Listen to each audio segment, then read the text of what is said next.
E nós vamos imediatamente passar a palavra aqui para o nosso querido irmão José Carlos de Luca, orador espírita, juiz de direito do estado de São Paulo. Por favor, pode ocupar ali a tribuna, fazer uso da palavra. De Luca, grande escritor. Também agradecer ao João Rabelo, a presença dele, ele que é diretor da FEB, Federação Espírita Brasileira. Muitíssimo obrigado pela sua presença, meu irmão querido. Com a palavra, José Carlos de Luca. Senhor presidente dessa sessão, senador Eduardo Girão, em seu nome, cumprimento, me permite a informalidade, cumprimento a você, ao espírita, ao irmão, ao cidadão e ao representante desta casa pela iniciativa tão importante para esses dias. Recordo aqui uma frase de Monteiro Lobato, conhecida: um país se faz com homens e livros. O Brasil foi feito com a história de Bezerra de Menezes. E essa história que nós estamos recordando, não por mero saudosismo, mas porque queremos nos banhar nas mesmas águas em que Bezerra navegou, para que nós possamos também, da nossa parte, construir um país melhor, uma terra melhor, um planeta melhor.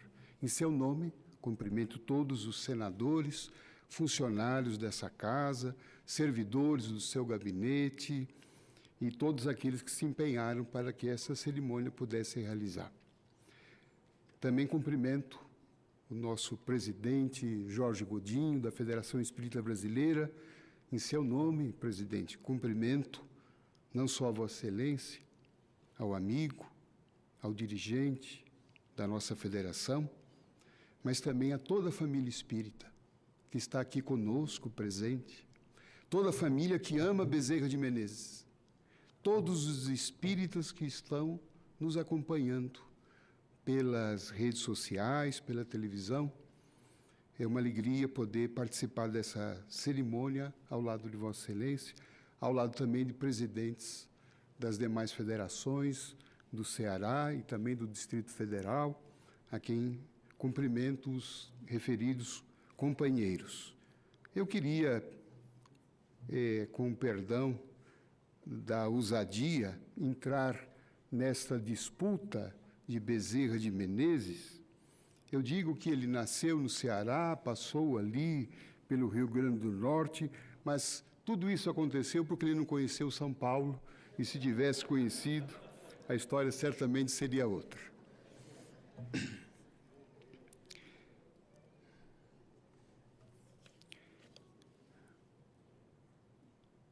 Ouvimos a palavra de Jesus,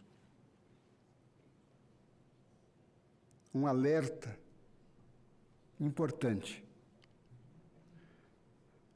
Nem todos aqueles que dizem Senhor, Senhor, entrarão no reino dos céus, mas somente aqueles que praticarem a palavra do Senhor. E Bezerra de Menezes, indiscutivelmente, foi o discípulo do Evangelho que se distinguiu não apenas por ter ouvido, mas por ter vivido em todos os âmbitos da sua vida, quer como pai, quer como esposo, quer como cidadão, quer como político, quer como médico, em todas as áreas em que Bezerra enveredou em sua vida tão rica. Ali estava viva a ideia de alguém que tinha princípios que não estavam apenas nos templos religiosos, princípios que não estavam apenas nos livros, nos textos sagrados, mas que estavam entremeados na sua vida, na sua dinâmica, sobretudo, o que, na minha modesta percepção, sobretudo a preocupação imensa dele com as pessoas que hoje a sociologia diz as chamadas pessoas invisíveis. É fácil a gente notar as pessoas visíveis. É fácil estarmos aqui, reverenciarmos com justeza os parlamentares, os políticos, as autoridades. Era muito bom e é muito gostoso tirar uma foto ao lado de um ator famoso, brilhante. Mas Bezerra de Menezes olhava para os invisíveis, para os que não tinham nome, os que não tinham dignidade, os que não eram ouvidos pelo Estado, pelos poderes públicos, os que não tinham dinheiro para pagar uma consulta, os que não tinham dinheiro sequer para comprar o remédio das suas receitas. Por isso se tornou tão célebre o episódio que todos nós conhecemos, que emociona, tão bem interpretado pelo Carlos Vereza, em que ele retira o anel de formatura, uma joia tão rara à época, tão importante, de tanto prestígio, e ele tira para que com aquele anel, uma mãe cujo filho estava enfermo e que acabara de receber uma receita gratuita, como tantas e tantas outras. E ele então, ouvindo a súplica daquela mãe dizendo que não tinha dinheiro para comprar os remédios, sequer para comprar comida, talvez estivesse aí a razão da própria enfermidade, inanição. E ele também, que não tinha dinheiro algum, revirou os bolsos. Não era apenas o médico dos pobres, era um médico pobre. E talvez por isso tinha empatia de saber o que é um estômago roncando, de saber o que é chegar em casa que talvez não tenha nada para comer, como tantas vezes sua esposa, sua segunda esposa, se preocupava. Bezerra, a despensa está vazia. Ele dizia: confiemos em Deus. E Deus nunca faltou, mandando pessoas anônimas. E quando Bezerra chegava em casa à noite, a esposa agradecida: Bezerra, que bom que você mandou o alimento. Ele disse: eu? Sim, chegou uma entrega, uma encomenda, mas não fui eu. Quem foi? A providência divina. A providência que Bezerra foi para os invisíveis. A cura que ele foi, a sua pessoa curava. Apontamentos feitos pelos estudiosos, como Luciano, narram que Bezerra de Menezes, ao chegar no seu consultório, onde atendia a população desprovida de recursos, antes de entrar na sala, ele ia cumprimentar um por um dos pacientes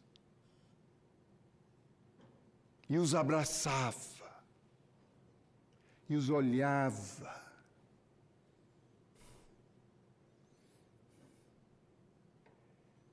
Com aquele olhar que talvez a imaginação nos permita seus olhos esverdeados como as das praias do Ceará. Olhava-os com ternura. Eram pessoas importantes para ele. E muitos se sentiam curados com um abraço. Talvez não eram os remédios homeopáticos, alopáticos,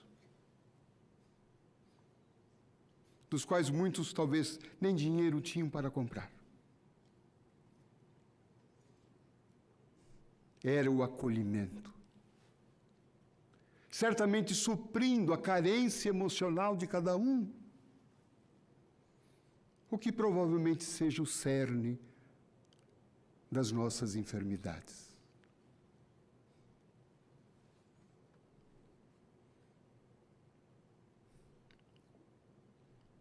Esse olhar de Bezerra para as pessoas próximas, mais próximas, as que não eram notadas, as que são esquecidas e que ele jamais deixou de olhar. E não apenas olhar, se comprometer. Tão diferente de nós que muitas vezes ouvimos apenas a palavra, nos encantamos com ela, mas não damos o próximo passo, como disse o Caldini. Eu me recordei, não com uma certa tristeza, que numa noite de frio em São Paulo, eu passei por uma esquina e havia ali um morador de rua. Havia muito frio, ele estava ali, tremendo. Eu havia saído do centro. Estava, então, envolvido pela mensagem, pelas energias, e fui capaz, então, de parar. Olhei para ele, e o que eu fiz foi uma prece. Meu Deus, socorra este irmão. Envie vibrações que possam aquecê-lo. Terminada a prece, eu estava tão feliz e orgulhoso de mim mesmo. E fui embora. Fui embora para a minha residência. Entrei, tomei meu banho quente, me agasalhei, pus touca, meia, fechei todas as janelas e sentia muito frio. Deitei-me depois da refeição e fui fazer as minhas preces. E nas minhas preces, uma voz me disse: suas preces em favor daquele irmão foram ouvidas. Eu fiquei tão feliz. E perguntei à mesma voz: qual foi a solução? Bezerra de Menezes sugeriu seu nome para socorrer aquele irmão. Eu falei, eu que já estava todo enrolado nas cobertas. Sim. E aí, com muita dificuldade, me vesti ou desvesti e fui em busca de algum agasalho, de algum alimento para aquele irmão. Algo que em Bezerra de Menezes já teria acontecido naquele instante da prece.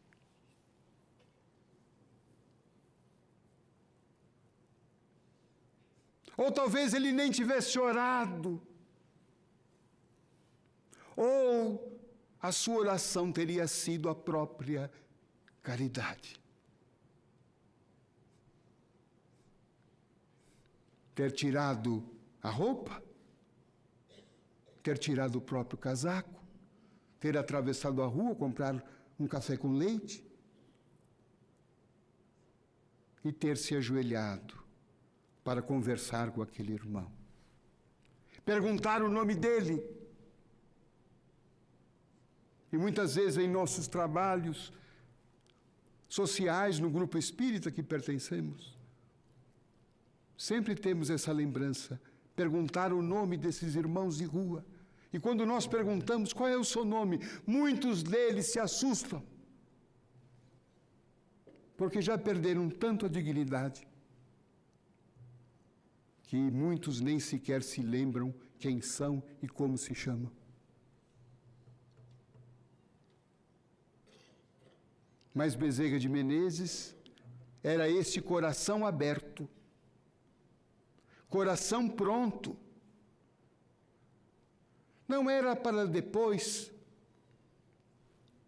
Embora fosse reencarnacionista, nunca deixou a sua salvação, a sua caridade para a outra encarnação, para depois, para amanhã, quando altas horas da noite foram procurar em sua casa. Era uma mãe desesperada com a saúde do filho e não tinha quem socorrer. E foi pedir ajuda de Bezerra de Menezes. Ele estava nos seus aposentos, estava com um filho doente, com febre. E a mãe dizia: Bezerra, por favor, socorra meu filho. E a esposa de Dr. Bezerra dizia: meu marido, nosso filho está com febre. E ele diz: nosso filho está cuidado. E está amparado por Deus. Agora este outro filho não tem ninguém que o vele. Saiu de casa a altas horas da noite. Foi a pé. Subiu os morros do Rio de Janeiro. Atendeu de graça, deu remédio de graça e voltou para a sua casa, altas horas da noite. E ao entrar, viu o filho cuja febre havia cedido. Este é Bezerra. Esse é o homem que, estando prestes a desencarnar depois de um provável acidente vascular cerebral, depois de 4 meses acamados, sentindo já a morte próxima, ele pediu para que o colocassem sentado na cama. A família, com esforço, deixou e falaram: o que você deseja, Bezerra? E ele, com dificuldades, disse: estou preocupado com os meus doentes. Eles me aguardam.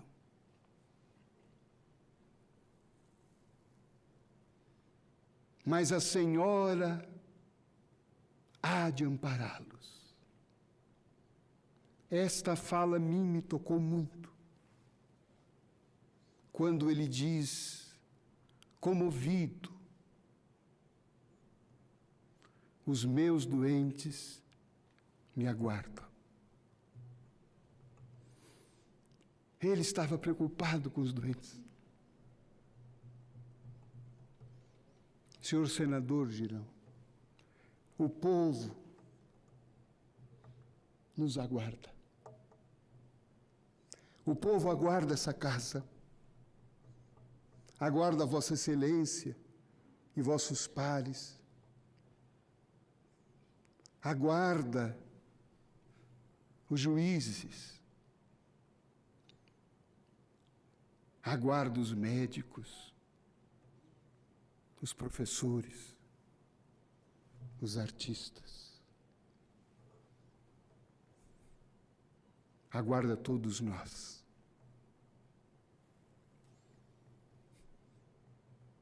Só assim,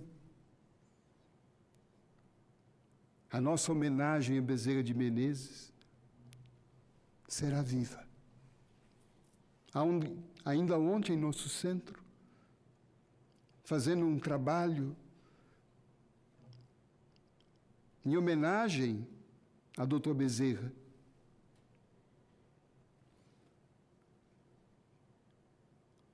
um dos médiuns da instituição trouxe uma notícia de onde estaria Dr. Bezerra naquele momento da homenagem. E a informação é de que ele estava num barraco da periferia de São Paulo, atendendo uma gestante tuberculosa, prestes a desencarnar.